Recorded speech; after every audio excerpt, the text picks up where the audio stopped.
Bueno, respecto de lo que les dejo acá, ¿sí? Voy a ver si me mantengo acá quietito, porque siempre ando dando vueltas por ahí y después no sale bien el audio.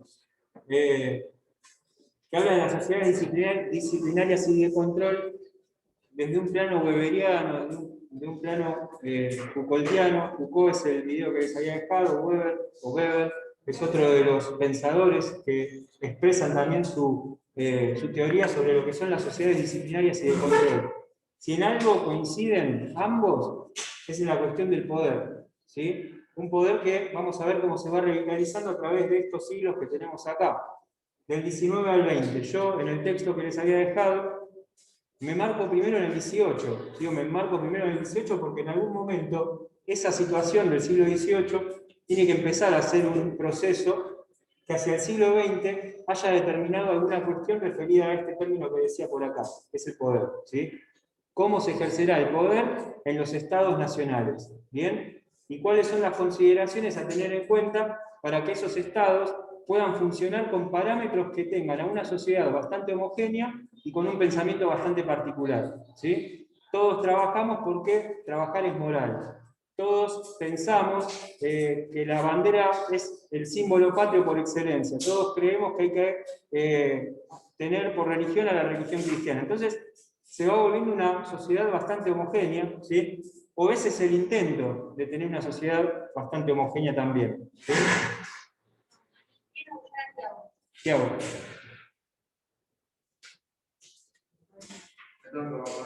Bueno, te voy a dejar el video de recuerdo.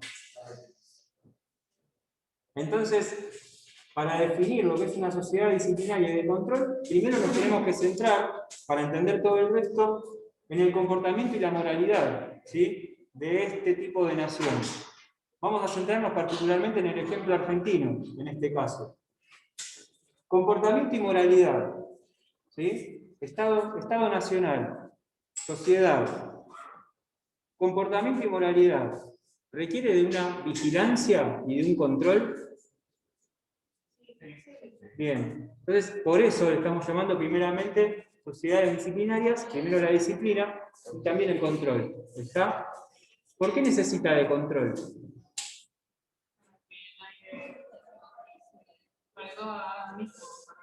Sí, en parte para que todos hagan lo mismo, para que todos se manejen de la misma manera, bajo ciertas... Para que ninguno ponga ninguna...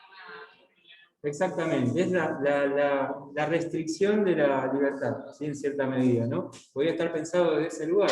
Hoy que hablamos tanto de restricciones, sería como restringir alguna situación que nosotros podamos entender que podría ser de otra manera, pero que quizás para el Estado no. Por eso acá podemos hacer hincapié en este concepto también. Quizás para el Estado pasa por otro lado. Entonces, restringir el comportamiento y la libertad la moralidad, perdón, más libertaria, tiene que ver justamente con eso. Nos paramos en un lugar donde ese ojo de gran hermano, que yo ponía el ejemplo la otra vez, custodia justamente cómo se comporta la sociedad. Y qué relaciones o qué cosas tiene que tener una sociedad para ser moralmente considerable dentro de un Estado, es decir, moralmente argentina, si nos basamos en el ejemplo que yo decía, que es el país. Entonces todo este proceso que yo decía, bueno, lo enmarqué en el 18, tiene su gran fuerza en el 19, ¿sí? Y en el 20, ¿sí? Hacia principios del 20, es como que ya está entrando en un estado bastante más decadente, ¿bien? Porque después saben que en la segunda parte del siglo XX llega a la Argentina el movimiento peronista, que bueno, cambia un poco también la estructura de esa sociedad que había sido pensada antes por los conservadores, o por una oligarquía. Si me retrotraigo a la línea de tiempo, no quiero abrir demasiadas flechitas, ¿no? Pero si me voy a la línea de tiempo que les dejé anteriormente, pasamos de una economía regional, ¿sí? A una economía de agroexportación.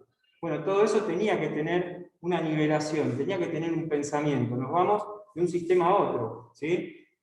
Entonces, en este siglo XIX, justamente cuando empieza a entrar la mano de obra, que empiezan a venir los inmigrantes, que traen ideas de otros lados, que empieza a haber una multiculturalidad en la Argentina, con más razón el Estado toma esta teoría y dice, bueno, comportamiento y moralidad.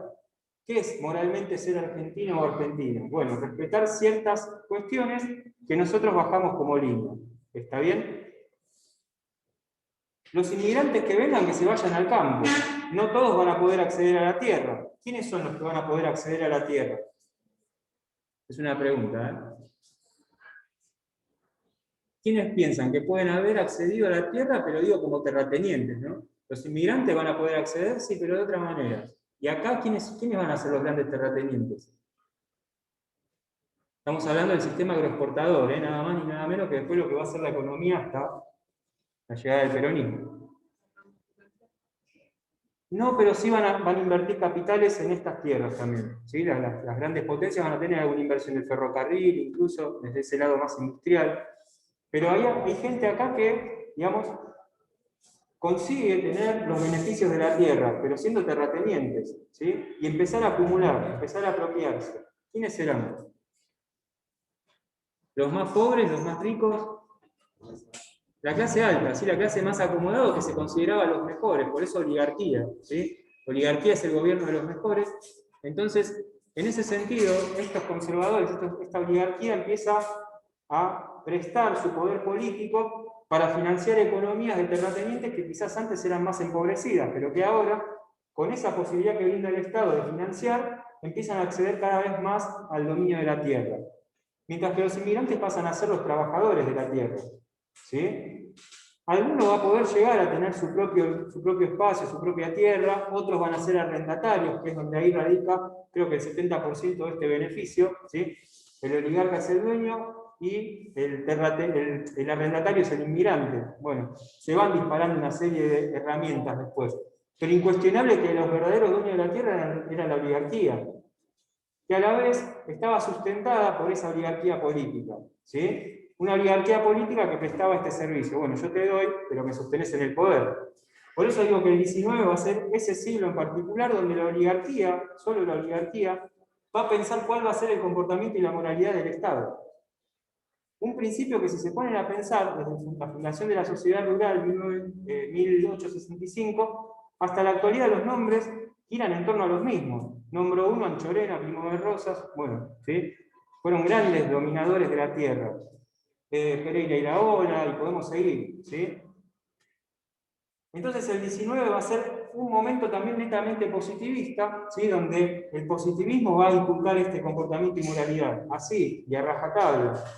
Nada de libre pensar, ¿se entiende? Entonces por eso ponía el ejemplo el otro día cuando hablábamos de escuelas, cómo eran las escuelas en ese tiempo. Bueno, bajo estos parámetros, nosotros podemos contar una historia, pero no podemos permitir pensarla, ¿sí? Porque es la que nosotros bajamos en base a, bueno, Mitre escribe la gran historia argentina, ¿volvió? No me tenía que acordar al final. Pero me podría haber ido y me quedé, así que... Muy bien, este chico tiene un 10. Entonces nosotros no podemos pensar el Estado Nacional sin entender primero todo este proceso anterior. ¿Cuál era el comportamiento y moralidad que se requería acá? Desde el positivismo entonces no se podía permitir el libre pensamiento, ¿sí? Libre pensar implicaba justamente lo que decía recién. Bueno, Mitre escribió la historia de la... fue el gran historiador de la Argentina, el primero, dicen algunos, ¿sí? Y escribe dos libros fundamentales, la historia de San Martín y la historia de Belgrano. ¿Por qué será que escribe estos dos libros? San Martín, Belgrano. ¿Por qué los escribirá? Es decir, eligió a Juan Pérez de, qué sé yo, de Santa Fe, claro, por lo que eran, porque eran grandes héroes de los tiempos de la Revolución. Entonces dice, bueno, San Martín, Belgrano. Primero hace una, después hace la otra, muy positivista porque tomo documento, tomo fuente, escribo. Tomo documento, tomo fuente, escribo. No es que él estaba pensando, pero sí estaba basando en estos dos personajes toda la historia de la nación. Si nosotros queremos ser morales, tenemos que ser morales como San Martín y como Belgrano. Si el inmigrante lee, que lea San Martín y Belgrano. ¿Se entiende? Entonces era la base fundamental también de la historia argentina, darle el pasado, es decir, dotar de pasado al Estado Nacional. Que es algo que nos va a encontrar acá en el 19 justamente con este tipo de enseñanza, la positivista. ¿Sí? Y que nos va a poner en el entrevero de decir, bueno, ¿cuál será el destino del Estado? Porque está bien, el Estado proponía esto, pero de abajo hacia arriba también se generaba un movimiento de presión. ¿Queremos esto? Bueno, probablemente no. Y las ideas seguían fluyendo, la gente seguía viniendo, las ideas seguían fluyendo. Entonces, ¿Qué hacemos? Si la idea sigue fluyendo, es decir, si siguen viniendo, los necesitamos, porque necesitamos mano de obra, ¿qué hacemos con todo esto? Entonces se empieza a racionalizar un poco la situación del Estado y pensar a ver qué hacemos con la gente que se sale de los parámetros esperados. Y se plantea entonces el contexto de encierro.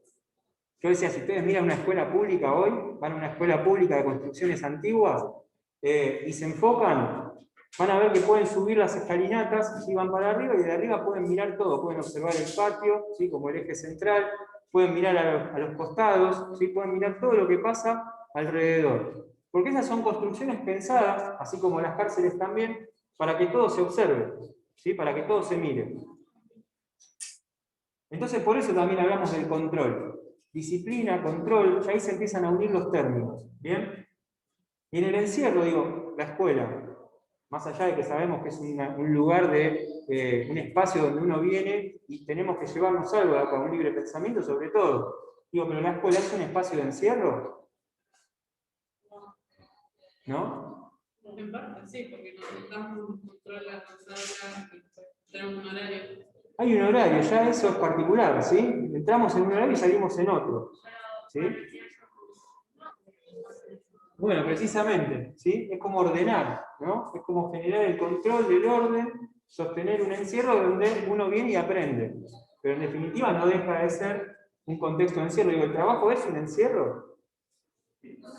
También hay que cumplir un horario, también hay una entrada, una salida, fichar, que si fichás 5 minutos más tarde. Entonces se empieza a establecer lo que es el contexto, ¿no? De encierro que va más allá de ese encierro que nosotros conocemos, que puede ser una cárcel o un manicomio. ¿Por qué hice hincapié en estos acá cuando pongo encierro? Digo, bueno, la cárcel y el manicomio. Lo dije varias veces. ¿Por qué será? Cuando hablamos de encierro, decimos cárceles, manicomios. ¿Por qué será? Estaba en el video. Estaba en el video, sí. Decía que la cárcel era los guardias que vigilaban las presas, pero entonces no podían ver a ellos. Tal cual. Y después el manicomio, que era como para separar la locura de las razones. Tal cual. Porque en el mundo racional, ¿sí? En el mundo racional de este siglo en particular, no cabía ese espacio para que nos mezcláramos con los locos, ¿sí? ¿Y quiénes eran los locos? Bueno, no siempre eran los que tenían algún problema. A veces los locos eran aquellos que se salían de ese control, que establecían otro nuevo orden, ¿sí? Entonces, cuando hablamos de esos parámetros, y ahí, bueno, Elena me preguntaba esto de que era erosionar la razón, ¿sí? No se podía permitir la posibilidad de una erosión mucho mayor. Porque si eso pasaba, de vuelta, cambiaba el sistema del orden, o modificaba un poco lo que era el pensamiento de ese orden, ¿sí? Y ahí hablamos de, bueno, dentro de lo que es el control, nos controlamos el tiempo, el orden, el espacio y la disciplina, ¿sí? Porque si nosotros hablamos de controlar, ¿qué es lo que controlamos? Bueno, esos 4 ejes, tiempo, orden, espacio y disciplina, ¿sí? Que también pasan a ser como la parte de esos espacios de encierro que van a terminar generando un producto final, si se ponen a analizar crudamente. Controlar el tiempo, controlar el orden, controlar el espacio, controlar la disciplina, genera un producto, ¿sí? ¿Cuál será ese producto?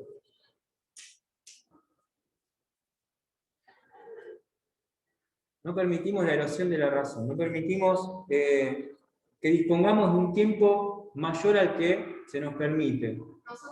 Nosotros somos el claro producto del resultado de todo esto, ¿sí? Nosotros somos eso. Voy a venirme más para acá. Años 90, el producto era un nosotros que pensara en consumir o administrar empresas. ¿Bien? Porque bueno, el neoliberalismo estaba haciendo estragos en el mundo. Entonces el producto era ese. ¿Bien? En aquel tiempo, volvemos para atrás, el producto era otro. Mínimamente el producto tenía que ser un producto que adore los símbolos patrios. ¿Sí?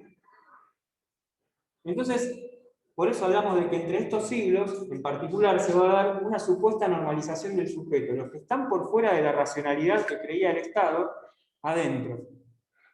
Cárcel, manicomio. Cuando hablamos de cárceles, la del fin del mundo creo que es uno de los espacios de encierro más ejemplificadores que hay para poder hablar de esto. ¿Sí? que terminan por construir dentro de esa normalización un objeto de poder que es el que está por encima de todo. ¿Bien? Que es el Estado en este caso particular. Nuestro ojo de gran hermano, develándolo, es el Estado. ¿Sí? Porque es el ámbito que en definitiva termina normalizando, ¿bien?, toda esta situación. Cuando hubo una reforma de la Constitución Nacional en 1994, el objeto de poder pasaba por otro lado, por ejemplo, mínimo la reelección. ¿Bien?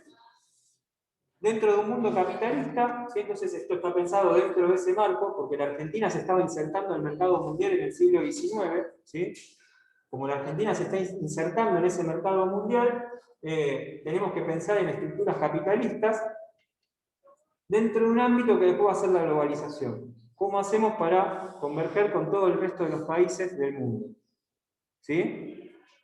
¿Se entiende esto? Entonces fíjense desde esta disciplina y control, cómo se va pensando el funcionamiento del Estado, se va articulando el Estado, para después garantizar justamente que en su momento la oligarquía se sostuviera en el poder, que en lo posterior tuvieran que pensar los mecanismos para que las tensiones sociales que venían desde abajo hacia arriba no modificaran esa posibilidad de dominar, ¿sí? Que después va a pasar, porque después son las masas populares las que empiezan a predominar, que después viene el peronismo. Bueno, todo esto se empieza a pensar dentro de esa estructura. Digamos, a lo que no querían llegar, en definitiva después se terminó llegando. ¿Qué pasó? Bueno, será para otro análisis. ¿Bien? Pero los objetivos creo que en parte de todo este siglo fueron cumplidos. ¿Está bien? Bueno, ¿alguna duda? ¿No? ¿Algo que quieran aportar? Cuando hablamos de Foucault,